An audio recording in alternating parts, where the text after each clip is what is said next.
एक छोटा सा केचुआ था जो जमीन के नीचे रहता था, लेकिन उसका सपना बड़ा था। वह जमीन के ऊपर की दुनिया को देखना चाहता था, जहाँ उजाला हो, खुला आसमान हो और जीवन हो। इसलिए उसने हर दिन मेहनत करना शुरू कर दिया।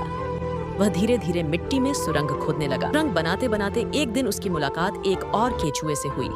वह केचुआ भी बिल्कुल उसी जैसा था और उसका सपना भी वैसा ही था, बाहर की दुनिया देखना। दोनों केचुए दोस्त बन गए।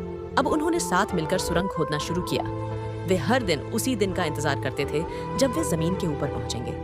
बहुत दिन बीते, बहुत मेहनत की, लेकिन बाहर निकलने का रास्ता अब तक नहीं मिला। अब उन्हें लगने लगा कि पूरी दुनिया सिर्फ मिट्टी से भरी हुई है।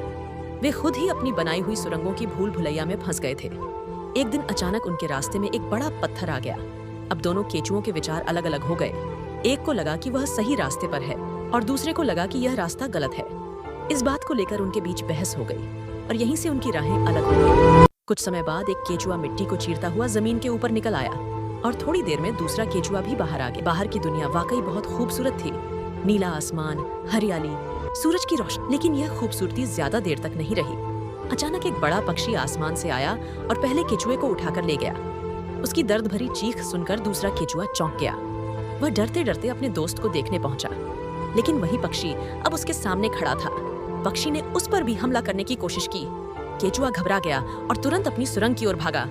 उसने डर के मारे सारे रास्तों को मिट्टी से बंद कर दिया और वापस अपने पुराने घर में लौट गया, जहां वह पहले अकेला था लेकिन अब जिंदा था। जाते जाते उसने सीखा, सपने देखो, जरूर देखो, लेकिन समझदारी और सावधानी के साथ।